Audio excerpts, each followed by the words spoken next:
Good morning and welcome to Path of Evolution. Bhagavad Gita chapter 8 અક્ષરભ્રમ યોગ એની ઉપર આપણે ચિંતન કરી રહ્યા છીએ. આગળ આપણે જોયું હતું કે જે ભગવાનના ભક્ત બન્યા છે, કોના બન્યા છે? ભગવાનના ભક્ત બન્યા છે, પણ એમની ઉપાસનામાં ભેદ રહી ગયા. જે 7મા અધ્યાયમાં પણ એ જ ભગવાને વાત કરી હતી, એના બીજા શબ્દોમાં અહીંયા વાત કરી.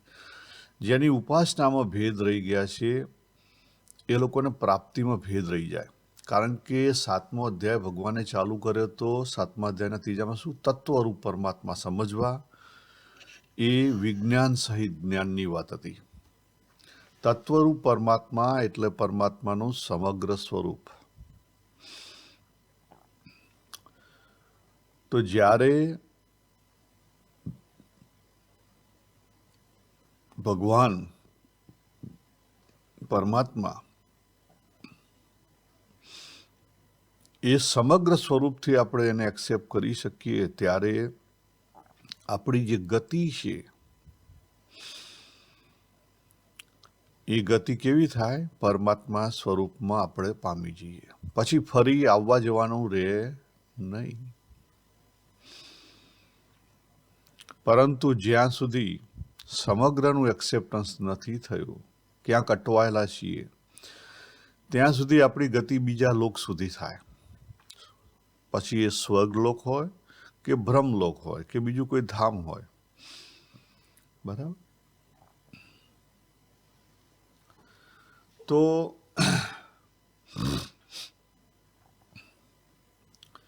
એ જે જવા આવવાનું છે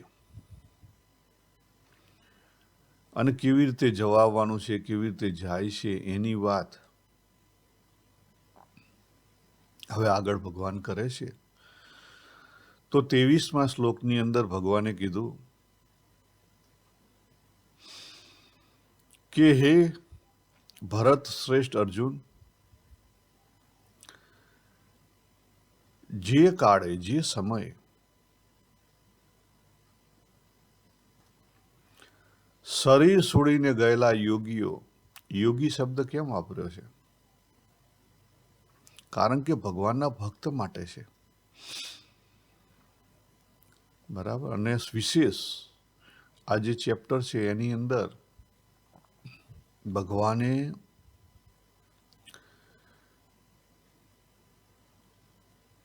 જે યોગ સાધનાને વરેલા છે એની વિશેષ વાત કરી છે. કારણ કે અર્જુનજીએ પ્રશ્ન બીજા શ્લોકની અંદર છેલ્લે પૂછ્યો હતો કે જે સમાધિ લે, એ જે યોગી છે, જે નિર્ગુણ નિરાકારની ઉપાસના કરી રહ્યો છે, જે સમાધિ લે છે, એ કેવી રીતે જાણી શકે? બરાબર?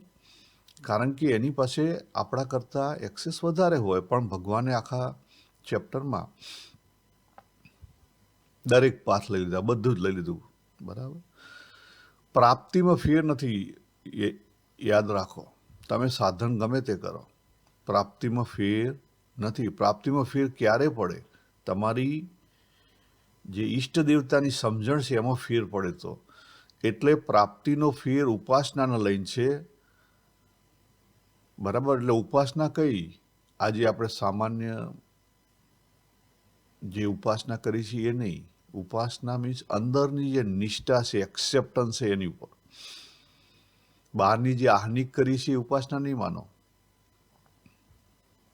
આવું થતું હોય છે. બહારની જે આહ્નિક માનતા હોય એને ઉપાસના માન લઈએ આપણે, એ તકલીફ છે. ઉપ આસન, ઉપ એટલે જે અંતિમ તત્વ છે એની પાસે આસન રાખવાનું છે. અંતિમ તત્વ માત્ર પરમાત્મા તત્વ છે, અને પરમાત્મા તત્વ, અંતિમ તત્વ કેવું છે? સમગ્ર છે, અધૂરું નથી.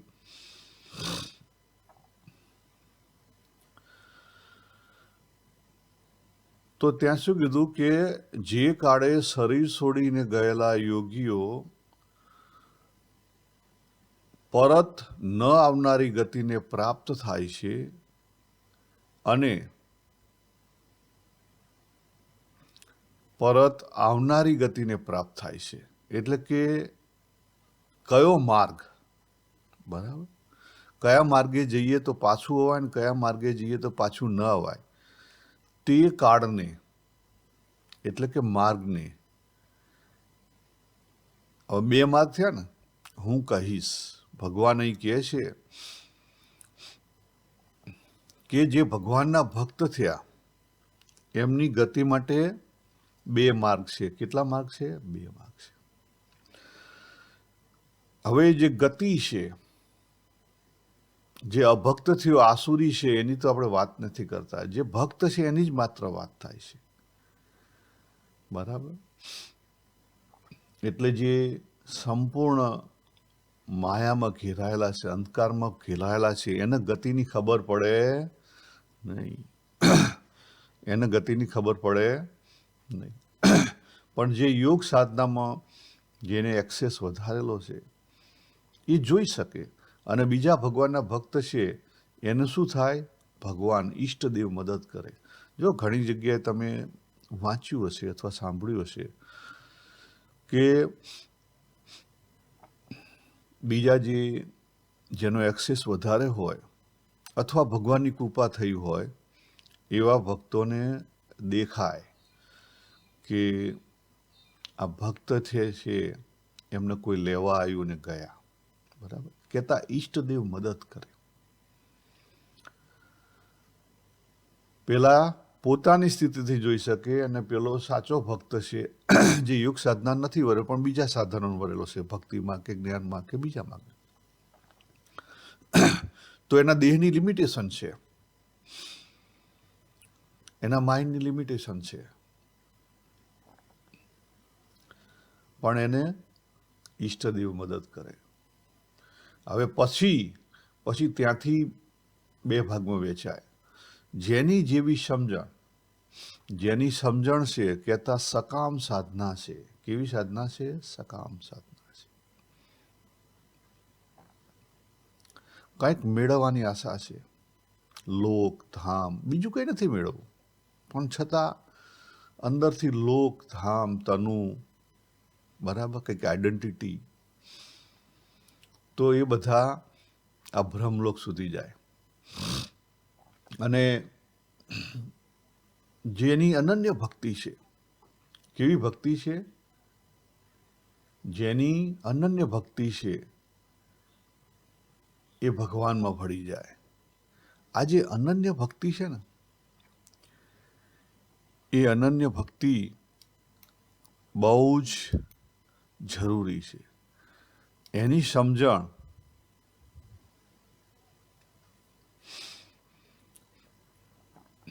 જો આવે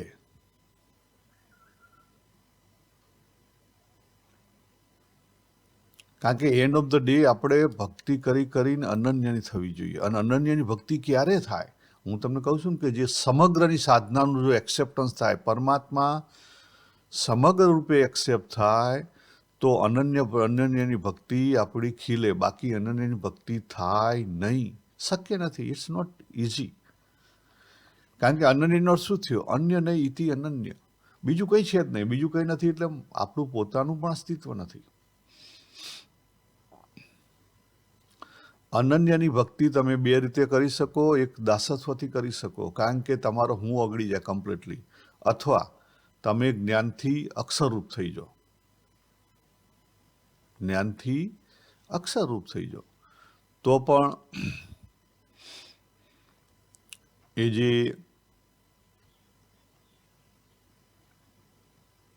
ભગવાન છે અનન્ય, એ થઈ જાય.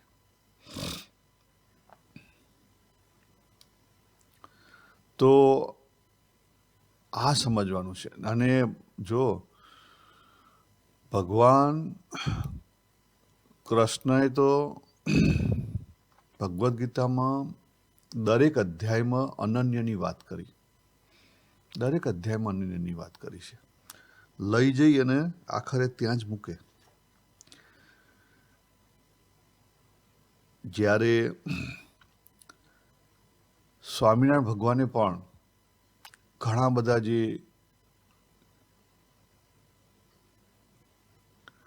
વચનામૃતો છે એની અંદર ચોખ્ખી અનન્યની ભક્તિ કીધી છે. મધ્યનું પહેલું બહુ જ સરસ વચનામું હતું. જે મોહ ટાળવા માટે 3 વસ્તુની સમજણ જોઈએ છે, એની અંદર ભગવાન આગળ કહે છે, સ્વામિનારાયણ ભગવાન ભગવદ્ ગીતામાં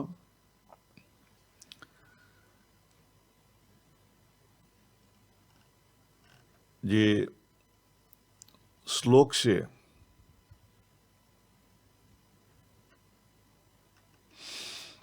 એ શ્લોકના આધારે ભક્ત સમલોષ્ટ કાંચન, બરાબર, એ બધી વસ્તુ સમત્વમાં, ભગવાન ભક્ત જે સમત્વમાં વરી ગયેલો છે, જેના માટે સમ થઈ ગયું છે. શું થઈ ગયું છે? પથરા અને સુવર્ણ.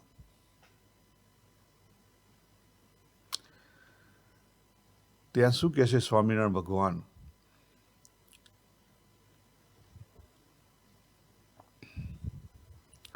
કે જે 3 વિચાર કહ્યા, કયા 3 વિચાર કીધા? કે પોતાનું સ્વરૂપ સમજવું, પછી જગતને જેમ છે તેમ સમજવી, ને પરમાત્માને જેમ છે તેમ સમજવું. આ રીતે 3 રીતે સમજણ હોય તો એ ભક્ત કેવો થઈ ગયો? પૂર્ણ થઈ ગયો. અને ભક્તનું દર્શન કરે તે ભક્ત પણ પૂર્ણ થઈ જાય. જો એટલા સુધી વાત કરી.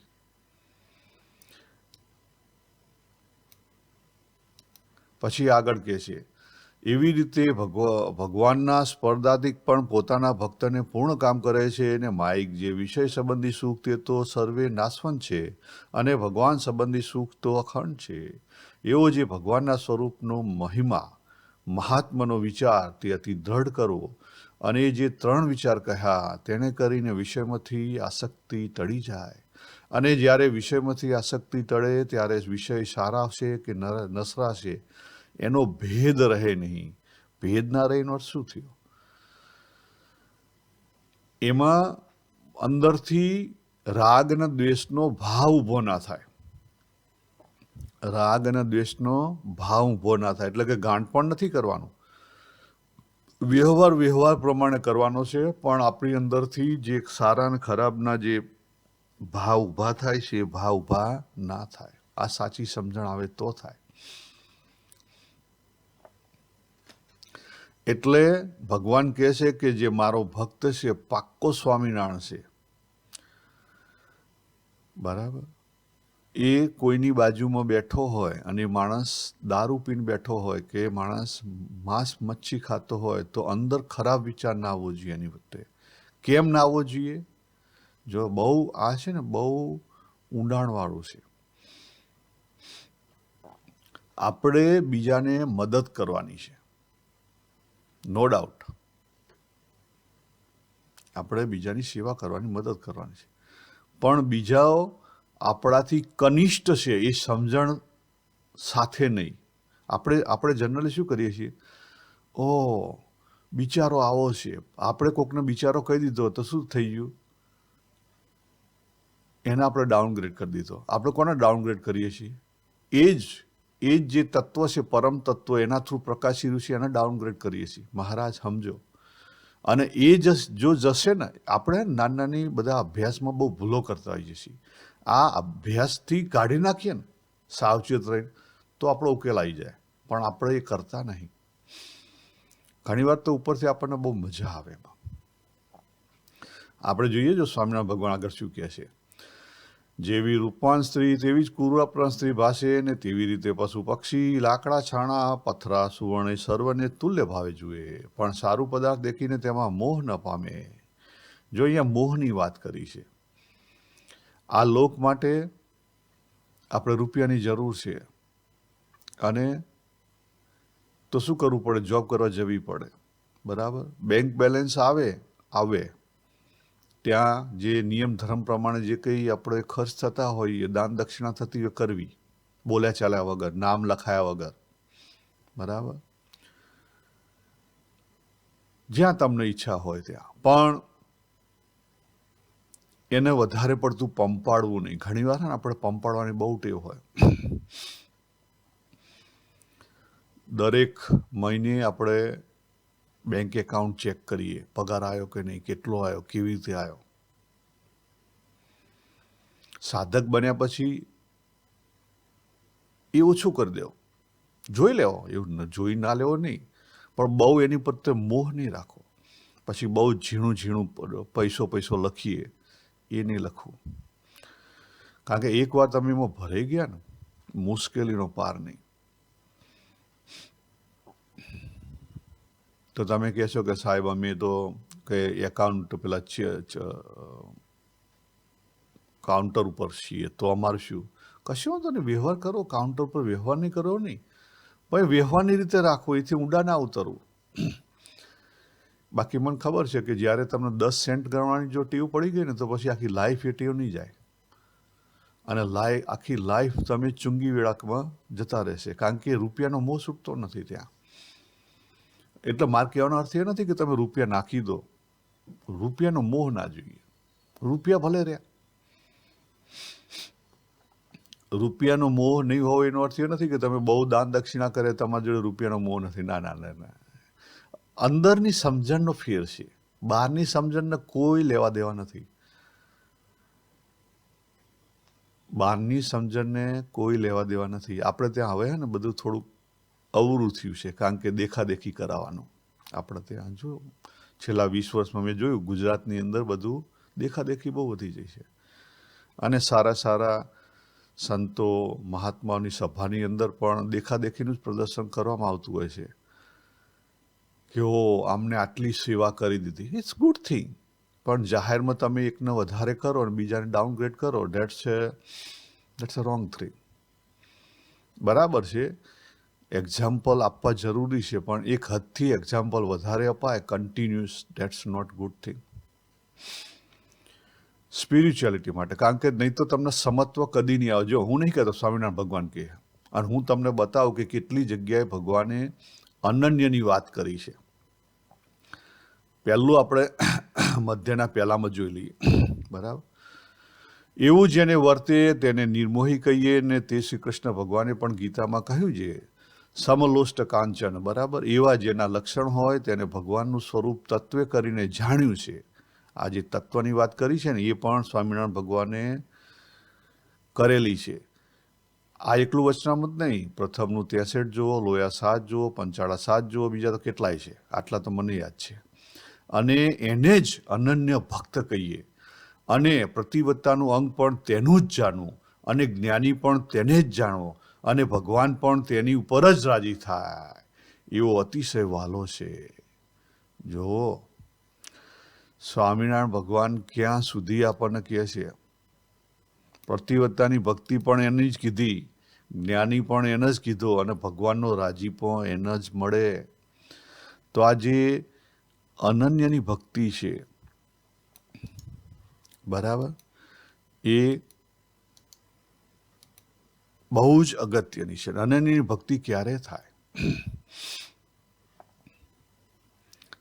અનન્યની ભક્તિ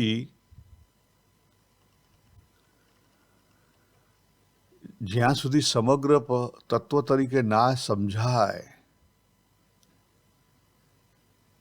ત્યાં સુધી અનન્યની ભક્તિ થાય નહીં.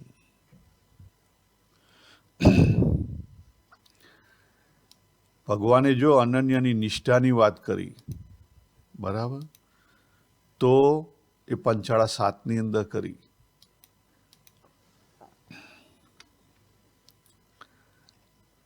પછી બહુ બધા વચનામૃતોમાં અનન્યની વાત કરી છે. મધ્ય 9, મધ્ય 16, મધ્ય 19, યુ નેમ ઇટ.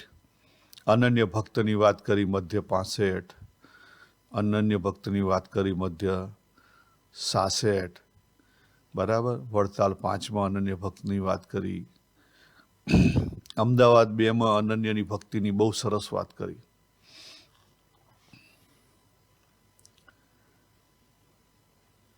અમદાવાદનું બીજું વચનામૃત, એની અંદર બહુ સરસ રીતે સમજાયું અનન્યની ભક્તિ. તો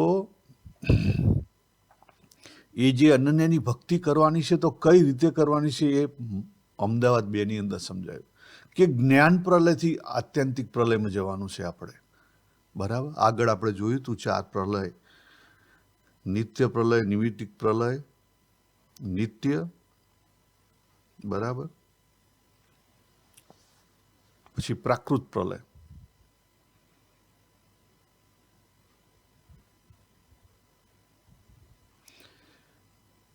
એટલે નિત્ય એટલે આપણે રોજ જે સુષુપ્તિમાં થાય. નિમિત્ત પ્રલય એટલે કે આ બ્રહ્માજીની એક બ્રહ્માંડ પૂરું થાય એટલે એનો પ્રલય, એટલે કે પ્રાકૃત પ્રલય, બરાબર, પ્રકૃતિને લઈ. એટલે નિમિત્ત અને પ્રકૃતિ બે એક જ માં આવે. અને આત્યંતિક પ્રલય, બરાબર. તો આધ્યાત્મિક પ્રલયમાં પહોંચવા માટે જ્ઞાન પ્રલયની જરૂર પડે. શની પડે? જ્ઞાન પ્રલયની.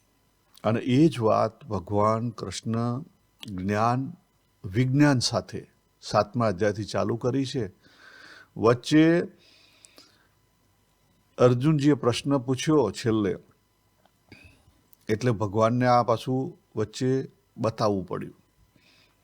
અને પાછા ભગવાન 9મા અધ્યાયમાં જે વિજ્ઞાન સહિત જ્ઞાનની વાત ચાલુ હતી, અધૂરી હતી, એને પૂરી કરવા આગળ વધશે.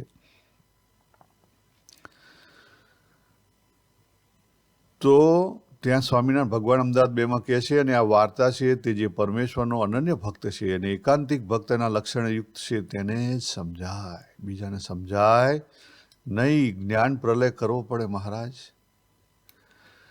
તો હવે આપણે આગળ જોઈએ તો આવા જે 2 માર્ગની વાત ભગવાને 23મા શ્લોકે કરી, એ 2 માર્ગ આપણે જોયું. એ જે 2 માર્ગ છે, કૃષ્ણ માર્ગ અને શુક્લ માર્ગ, બરાબર, એ ભક્તો માટેના માર્ગની વાત થઈ છે.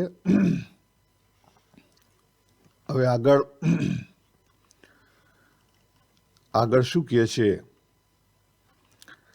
કે 24મા શ્લોકની અંદર કે જે 2 માર્ગ કીધા, એક માર્ગ છે એમાં પ્રકૃતિ સાથે સંબંધ છે, કંઈક મેળવવું છે. વેલ્યુ સિસ્ટમ ક્યાં છે? મેળવવું છે એની ઉપર, સકામ. એટલા માટે એ પાછો આવે. અને જેને કંઈ મેળવવું જ નથી, કહેતા વેલ્યુ સિસ્ટમ ક્યાં છે? સમગ્ર જે પરમાત્માનું સ્વરૂપ સમગ્ર એની ઉપર જે પૂર્ણ થઈ ગયો, એને કશી કંઈ લેવાની જરૂર નથી. આ પૂર્ણત્વની વાત ભગવાન સ્વામિનારાયણે પણ બહુ જ કરી છે. પ્રથમમાં 24માં જે અપૂર્ણની વાત થઈ, બ્રહ્માનંદ સ્વામીએ જો છેલ્લો પ્રસંગ કીધો, પછી 25માં ભગવાન સ્વામિનારાયણે જાતે આ પ્રશ્ન ઊભો કર્યો અને ત્યાં કીધું કે જેને આત્મજ્ઞાન અને ભગવાનના મહિમાનું જ્ઞાન થાય એ પૂર્ણત્વને પામે ત્યાં સુધી પૂર્ણત્વમાં ખામી રહે. એટલે પૂર્ણત્વને જ્યાં સુધી નહીં આવે, આ બધું છે ને એકબીજા સાથે કનેક્ટેડ છે. ભગવાનનું સમગ્ર સ્વરૂપ એક્સેપ્ટ થાય તો પૂર્ણત્વ આવે, નહીં તો અધૂરું રહી જાય. અને પૂર્ણત્વ આવે તો પછી ફરી આવવા જવાનું રહે નહીં. ત્યાં પ્રથમનો જે 8મા અધ્યાયનો જે 24મો શ્લોક છે, એમાં પહેલા જે અજવાળો, બરાબર, અજવાળો માર્ગ, શુક્લ માર્ગ એટલે આપણે કહીએ ને સુદ અને વદ આપણે ત્યાં છે ને. તો ત્યાં ભગવાન શું કહે છે કે પ્રકાશ સ્વરૂપ અગ્નિનો અધિપતિ દેવતા, દિવસનો અધિપતિ દેવતા, શુક્લ પક્ષનો અધિપતિ દેવતા અને 6 મહિનાવાળા ઉત્તરાયણના અધિપતિ દેવતા એ માર્ગે મૃત્યુ પામીને ગયેલા બ્રહ્મવેત્તા પુરુષ. બ્રહ્મવેત્તા પુરુષ એટલે શું કીધું? કહેતા પહેલા બ્રહ્મલોકને પ્રાપ્ત થઈ, પછી બ્રહ્માની સાથે, બરાબર, બ્રહ્મને પ્રાપ્ત થઈ જાય છે. જો આવું અર્થઘટન કરેલું છે, પણ એમાં ખરેખર સમજણ શું રાખવાની? કે જે ભગવાનને પામી ગયો, વરી ગયો, બ્રહ્મવિદ, જેણે બ્રહ્મ તત્વને જાણી લીધું, એને પછી બ્રહ્મલોક જવાની જરૂર નથી, એ ડાયરેક્ટ જઈ શકે, બરાબર. પણ એ જાણવામાં, સંપૂર્ણ સ્વરૂપને જાણવામાં જો ખામી રહી ગઈ તો પછી જવાનું રહેશે અને રહેશે. પછી આગળ ભગવાન વાત કરે છે કૃષ્ણ પક્ષની,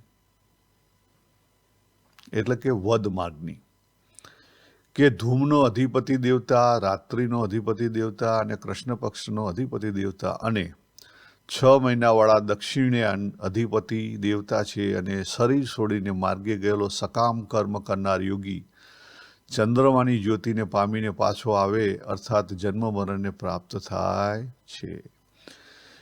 એટલે ગમે એટલી આપણી ગતિ થયેલી હોય પણ જ્યાં સુધી આપણે સંપૂર્ણ ના સમજ્યા હોઈએ, પૂર્ણત્વને ના પામ્યા હોઈએ, ત્યાં સુધી અધૂરું છે, અધૂરું છે અને અધૂરું છે. જવાબવાનું છે ને છે.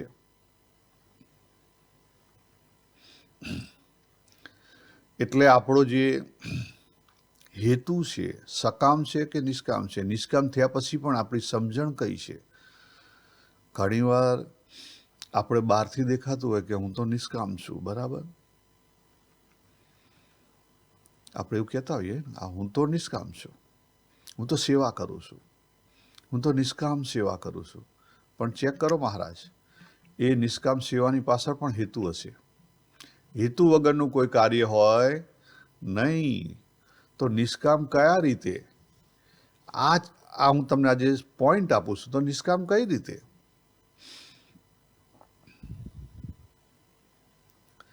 નિષ્કામ અંદરના ભાવને બદલવાનો છે. અંદરનો ભાવ કેવો થવો જોઈએ? સમત્વનો થવો જોઈએ. અંદરનો ભાવ સમત્વનો ક્યારે થાય કે સંપૂર્ણને એક્સેપ્ટ કરો તો સમત્વનો ભાવ આવે, નહીં તો ના આવે. બાકી તો કહેવામાં તો તમે બધું કહી શકો કે હું નિષ્કામ સેવા કરું છું, હું નિર્મોહી છું, હું નિસ્વાદી છું, બધું ભેગું કરીને ખાઉં છું. ભેગું કરીને ખાવા કે નહીં ખાવાનું કોઈ લેવા દેવા નહીં. બરાબર છે, સ્ટેપ 1ની સાધનામાં એ બધી જ વસ્તુ જરૂરી છે, પણ સ્ટેપ 2ની સાધનાનું આખું ફોકસ બદલાઈ જાય. સમત્વ આવવું જોઈએ. સમત્વ આવે નહીં ત્યાં સુધી બધું અધૂરું છે. તમે ગમે તે માર્ગ પકડો, ગમે તે કરો, સમત્વ આવ્યું તો સાચું. કૃષ્ણ ભગવાને જો કર્મયુગમાં સમત્વની વાત કરી, જ્ઞાન યુગમાં સમત્વની વાત કરી, ધ્યાન યુગમાં સમત્વની વાત કરી, યોગી 6ઠા અધ્યાયમાં, બરાબર, અને ભક્ત 12મા અધ્યાયમાં, એમાં પણ સમત્વની વાત કરી.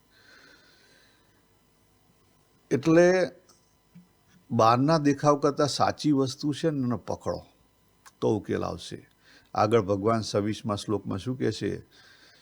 કેમ કે શુક્લ અને કૃષ્ણ આ બે પ્રકારની ગતિઓ અનાદિકાળથી જગતના પ્રાણી માત્રની સાથે સંબંધ રાખવાવાળી માનવામાં આવી છે. આ બેમાંથી એક ગતિમાં જનારને પાછું નથી આવવું પડતું ને બીજા માર્ગમાં જનારને ફરી પાછા આવવું પડે છે. અને છેલ્લે ભગવાન શું કહે છે? 27મા શ્લોકમાં મહિમા કહે છે, બરાબર, 27 ને 28 બંનેમાં મહિમા કહે છે કે હે પાર્થ, આ બંને માર્ગને જાણનાર કોઈ પણ યોગી મોહિત નથી થતો. માટે હે અર્જુન, તું સર્વકાળે યોગથી યુક્ત થઈ જાય. જો અહીંયા યોગ શબ્દ છે ને, એને બહુ સમજવાની જરૂર છે. યોગ એટલે સમત્વ. યોગ એટલે જે પૂર્ણ તત્વ છે એમાં આપણે લીન થવું.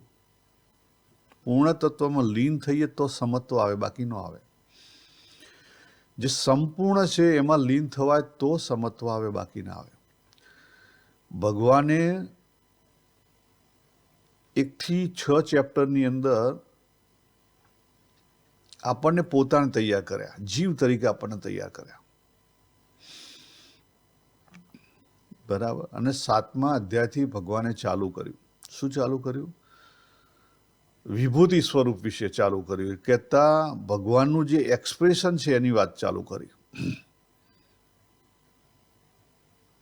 અને પછી ધીરે ધીરે ધીરે ભગવાન આપણને યોગ સુધી લઈ જશે. કહેતા પરમાત્મા 2 સ્વરૂપે આપણે એને સમજી શકીએ. એક યોગ રૂપે, આ યોગ એટલે ભગવાન કૃષ્ણનો ડેફિનેશન. બીજો યોગ નહીં, કર્મયોગ, ફર્મયોગ નહીં, બરાબર. સમત્વ એટલે યોગ. અને બીજી વસ્તુ છે કે ભગવાનનું જે વિભૂતિ સ્વરૂપ છે, એક્સપ્રેશન, એ રૂપે આપણે એને સમજી શકીએ. એટલે આપણે સાધક છીએ, આપણી સાધનાઓ આપણા અંગો મુજબ હોય, આપણી સમજણ મુજબ હોય, આપણા સાધન મુજબ હોય.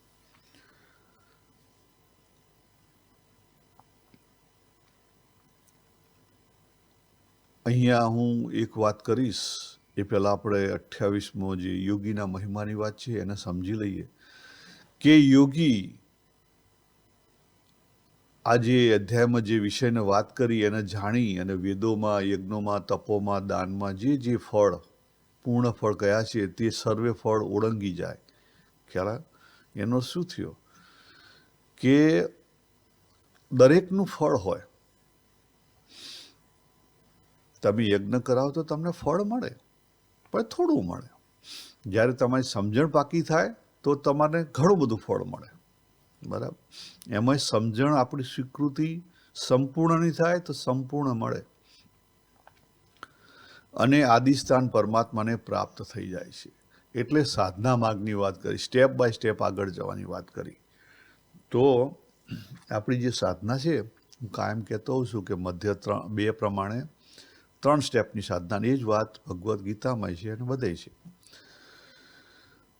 તો આજે હું સાધક છું. શરૂઆતમાં હું મારી જાતને દેહ માનીને ગયો, તો મારી સ્વીકૃતિ કઈ છે? દેહની છે. તો મારી આરાધના, ઉપાસના અને સાધન કયા હોવા જોઈએ? દેહ રિલેટેડ. કયા હોવા જોઈએ? દેહ રિલેટેડ. આ બહુ જ અગત્યની વાત છે. કહેતા મારી સાધના સગુણ સાકારની હોય, અને ના હોય તો બહુ સરસ પ્રશ્ન. ચેક કરો. આપણી જેવી અંદર બિલીફ સિસ્ટમ હોય, આપણી જેવી અંદર બિલીફ હોય, જેવું માનતા હોય એવો ભાવ ઊભો થાય. આપણે જેવું અંદરથી માનતા હોઈએ ને એવો ભાવ ઊભો થાય, એવો દ્રષ્ટિકોણ હોય આપણો. અંદર જે આપણે એક્સેપ્ટ કરેલો હોય ને એવો બહાર દ્રષ્ટિકોણ હોય.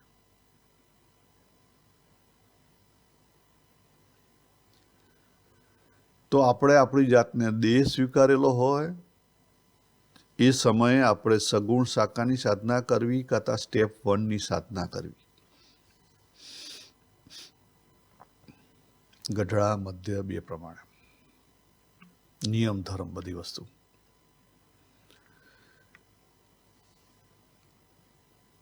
પરંતુ આપણે જો આપણી જાતને દેહ માનતા હોઈએ અંદરથી અને પછી આપણે સાધના કરવા જઈએ, અહમ બ્રહ્માસ્મિ, અહમ બ્રહ્માસ્મિ, બરાબર, અથવા હું દેહ નથી, હું મન નથી, એ તમે ગમે એટલું મેડિટેશન કરો તમને કોઈ પરિવર્તન નહીં આવે.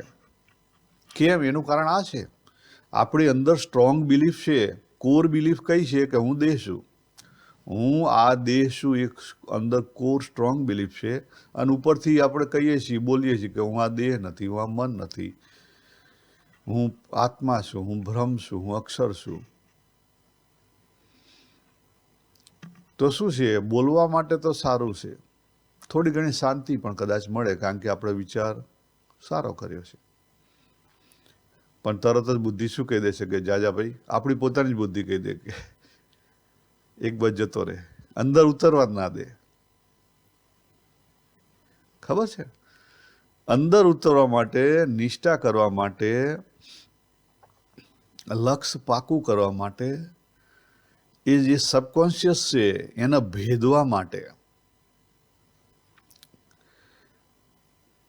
ભગવાન સ્વામિનારાયણે બહુ સરસ માર્ગ બતાવેલો છે. કાર્યાણી પહેલામાં યાદ કરજો. આપણે ઘણી બધી વાર લીધેલું છે એની ઉપર, એટલે અહીંયા નહીં જઈએ ઊંડા. પછી જ્યારે સગુણ નિરાકાર કહેતા આપણે જીવ રૂપે હોઈએ, આપણે પોતાની જાતને જ્યારે જીવ માનીએ ત્યારે આપણે સગુણ નિરાકારની સાધના હોય. કેમ? કે જીવનું ફોર્મ નથી, દેહનું ફોર્મ છે. અને એની પછી એ સકામ સાધના હોય, એટલે એની પ્રાપ્તિ કેવી હોય? આ બધા જે સ્વર્ગ ને લોક ને એ બધી પ્રાપ્તિ હોય. બરાબર? અને જ્યારે નિર્ગુણ નિરાકારની સાધના કરીએ, ઓમ આત્માની, બરાબર. ત્યારે આપણે નિષ્કામ તો થયા, પણ આપણી પ્રાપ્તિ કેવી થાય? બ્રહ્મલોક સુધીની પ્રાપ્તિ. કેવી થાય? બ્રહ્મલોક સુધીની. તો હજી અધૂરું રહી ગયું. હા, અધૂરું રહી ગયું મહારાજ. પણ જ્યારે તમે સમગ્રને એક્સેપ્ટ કરો ત્યારે તમારી પ્રાપ્તિ કેવી થાય? પરમધામ તત્વરૂપ. કારણ કે પોતાની જાતને આત્મા માનવી અને આત્મા રૂપ રહેવું, એમાં આપણે જન્મ મરણનો ફેરો તૂટે. બરાબર. પણ સંપૂર્ણ આપણે આપણું અસ્તિત્વ ગયું નથી. જો ઘણા બધા મહાત્માઓ છે. જન્મ મરણનો એટલે આપણે જે પાછલા કર્મોના લઈને આપણું જન્મ મરણ થાય છે એ ફેરો તૂટે. ઘણા બધા સંત મહાત્માઓ છે, જોજો, એ અલગ લોકમાંથી ધામમાંથી હોય ને પછી ત્યાંથી પાછા આવે. બહુ સરસ એક્ઝામ્પલ જો હોય ને તો ભગવદ્ ગીતાની મહાભારતની અંદર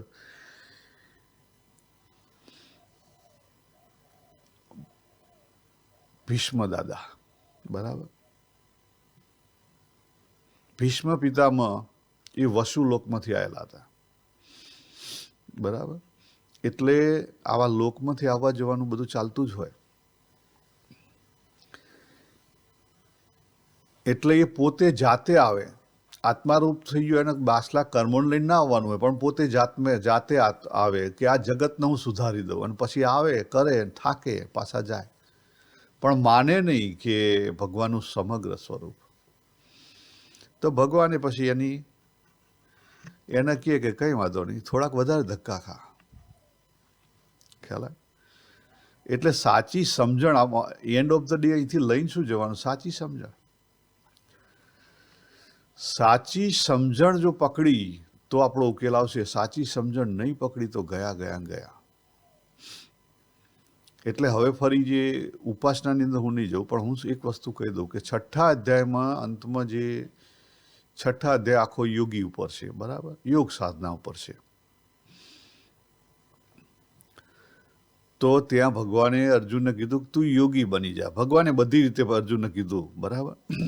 પણ અંતે શું કરાયું ભગવાને? એનો મોહ ટાળ્યો, એનો દ્રષ્ટિકોણ ચેન્જ કરાવ્યો, બીજું કંઈ નથી કર્યું. તો આપણે એ જ કરવાનું છે.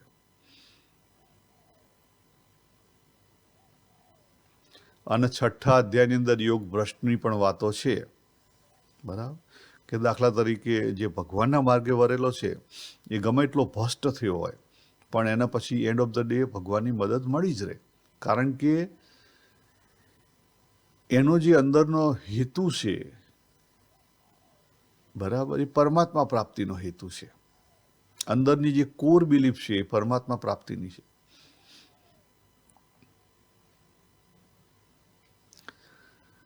અને પછી ફરી અહીંયા ભગવાને એની ક્લેરિટી કરી આપી. રાઈટ. કારણ કે અર્જુનજીએ ફરી 7મો અધ્યાયના પૂરો થતા અર્જુનજીએ જે 6 પ્રશ્નો પૂછ્યા એમાં 7મો પ્રશ્ન એડ કરી લીધો હતો. કારણ કે એમને કંઈક સંદેહ હતો ગતિ વિશે. એની ક્લેરિટી અહીંયા ભગવાને આપી દીધી. તો આપણે અહીંયા 8મું ચેપ્ટર અહીંયા પૂરું કરીએ. ટોટલ 28 શ્લોક છે. અને ભગવાને ખાસ તો જે 6 સ્વરૂપ છે, એક્સપ્રેશન, બરાબર, પરમાત્માનું એક્સપ્રેશન. પરમાત્મા તત્વનું એક્સપ્રેશન 6 રીતે થાય છે. હજુ 24/7 અવેલેબલ છે. આપણે પોતે અનુભવી રહ્યા છીએ. એને સમજવાનું છે. અને સાથે જે યોગ સાધનાવાળા માર્ગે વરેલા છે